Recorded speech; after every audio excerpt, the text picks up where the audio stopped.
మోచేతికి బెల్లం లెక్క పెట్టేసి దానికి 100 కొర్రీలు పెడుతున్నారు.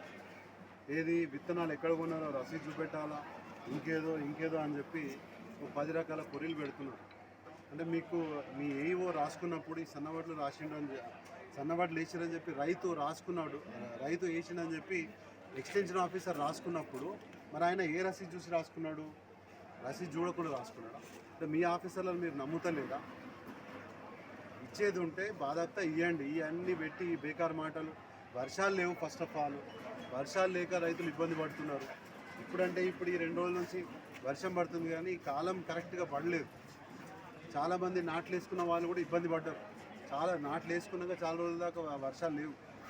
ఇవన్నీ ఇన్ని రకాల ఇబ్బందులు పడుకుంటూ రైతు తన వ్యవసాయం చేసుకుంటుంటే మీరు ఆఫీసర్లు, ఎక్కడనో పైన వాళ్ళు, వీళ్ళందరూ కూడా ఇంకోటి ఏంటంటే ఇక్కడ లోకల్గా వీళ్ళు కంప్లైంట్ చేస్తే మీరు పైన పోయి చెప్పుకోరంటున్నారంట. పైన పోవడానికి నువ్వు టికెట్ పైసలు నువ్వు ఇస్తావా?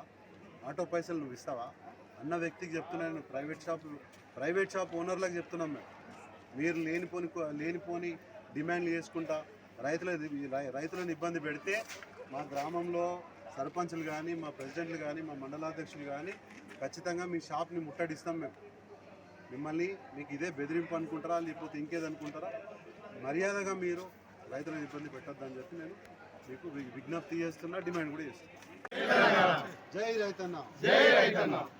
ఈ రైతులు యూరియా కోసం పడుతున్న కష్టాలు ఎక్కడికి వెళ్ళినా గ్రామాన ఎక్కడికి వెళ్ళినా కూడా ఈ కంప్లైంట్స్ అనేవి చాలా ఘోరంగా వస్తున్నాయి.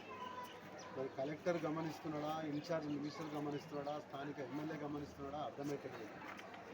యూరియా అనేది రైతులకు వర్కింగ్ అవర్స్లో అందుబాటులో ఉండాల్సినటువంటి యాప్ని కూడా రాత్రి 10ంటికి ఓపెన్ చేయడం, తర్వాత గవర్నమెంట్ దగ్గర స్టాక్ లేకుండా ఈ ప్రైవేటు ఏవైతే షాప్స్ ఉన్నాయో మండలాల లెవెల్లో కానీ, తాలూకా హెడ్ క్వార్టర్స్లో కానీ, డిస్ట్రిక్ట్ హెడ్ క్వార్టర్స్లో కానీ ఏవైతే ప్రైవేట్ షాప్స్ ఉన్నాయో ఆ స్టోర్లకు ఏదైతే అలొకేషన్ జరుగుతున్నదో ఆ అలొకేషన్ జరిగినటువంటి స్టోర్కి వెళ్ళి రైతు ఈ యూరియా కానీ ఏదైనా ఫర్టిలైజర్ కొనడానికి వెళ్తే ఏదైతే షాప్ ఉందో ప్రైవేట్ షాప్, ఆ ప్రైవేట్ షాప్ ఓనరు దాంతోపాటు ఇంకొక గంట మందనో ఇంకేదో అనో లింక్ అంట కట్టి 500 చిల్లరతో అయిపోయే కథని 750-800లకు తీసుకొచ్చి ఈ స్థానికంగా ఉన్నటువంటి ఏఈఓలా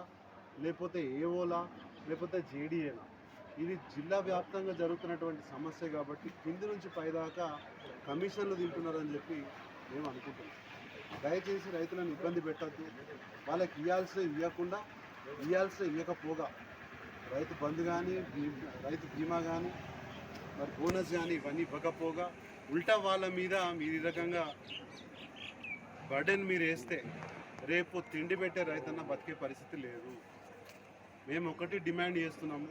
మరి ఇది మీ దృష్టికి వచ్చిందో లేదో తెలియదు, కానీ కలెక్టర్ గారికి కానీ ఈ స్థానికంగా ఉన్న ఎవరైతే ఈ కంట్రోల్ చేస్తున్నారో ఈ వ్యవస్థని వాళ్ళకు మేము డైరెక్ట్గా మీకు డిమాండ్ చేస్తున్నాం.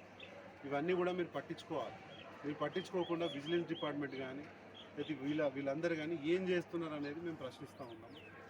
రైతులకు ఇబ్బంది పెట్టకండి, వాళ్ళకి రావాల్సిన యూరియా కోటా ఇవ్వండి. దాంతోపాటు ఈ లింక్ ఏదైతే ఉందో గతంలో కూడా కలెక్టర్ కంప్లైంట్ చేస్తే కలెక్టరు ఇప్పుడున్న కలెక్టర్ కంటే ముందున్న కలెక్టర్ కూడా బెదిరించిండు. ఈ దళారీలు ఈ మధ్యలో వచ్చి ప్రైవేట్ కంపెనీస్ వచ్చి కమిషన్ల కోసం ఆఫీసర్లను ఇబ్బంది పెట్టొద్దు, రైతులను ఇబ్బంది పెట్టొద్దు అని చెప్పి గతంలో కూడా చెప్పిండ్రు. ఇప్పుడు కూడా అదే మాట ఇప్పుడున్న కలెక్టర్ చెప్పాలని చెప్పి మేము డిమాండ్ చేస్తాం.